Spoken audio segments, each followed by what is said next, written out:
एक बार की बात है जब गौतम बुद्ध अपने अनुयायियों के साथ एक गांव में भ्रमण कर रहे थे। गांव में एक व्यक्ति था जिसे बहुत गुस्सा और कुपित रहने की आदत थी। उसके क्रोध की वजह से वह हमेशा परेशान रहता और दूसरों से झगड़ता रहता।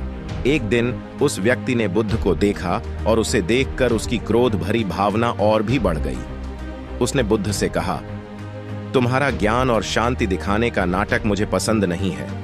तुमने मेरे गांव में आकर हमें उपदेश देने की क्या हिम्मत की है? गौतम बुद्ध ने शांति से जवाब दिया, प्रिय मित्र, मैं तुम्हें कुछ पूछना चाहता हूं। अगर मैं तुम्हें कोई उपहार दूं और तुम उस उपहार को स्वीकार नहीं करोगे तो वह उपहार किसके पास रहेगा? व्यक्ति ने उत्तर दिया, यदि मैं उपहार को स्वीकार नहीं करूंगा तो वह उपहार तुम्हारे पास ही रहेगा। बुद्ध ने मुस्कुराते हुए कहा, ठीक यही बात क्रोध के बारे में भी है। जब तुम किसी को क्रोध दिखाते हो और वह क्रोध स्वीकार नहीं करता तो वह क्रोध केवल तुम्हारे पास ही रहता है, किसी और के पास नहीं जाता। तुम अपने ही दिल को दुखी करते हो। व्यक्ति ने बुद्ध की बात को सुना और कुछ समय के लिए चुप हो गया। उसने महसूस किया कि उसके क्रोध और गुस्से से केवल वह खुद ही दुखी होता है और दूसरों को कोई फर्क नहीं पड़ता।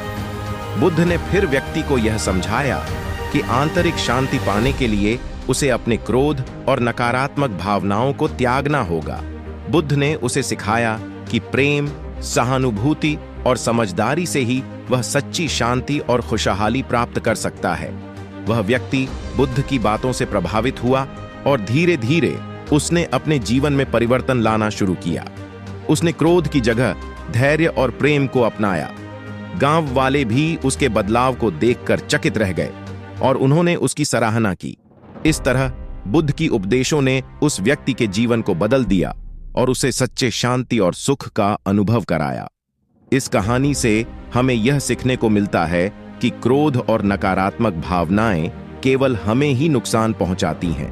आंतरिक शांति और सकारात्मकता से हम अपने जीवन को सुखमय और संतुलित बना सकते हैं।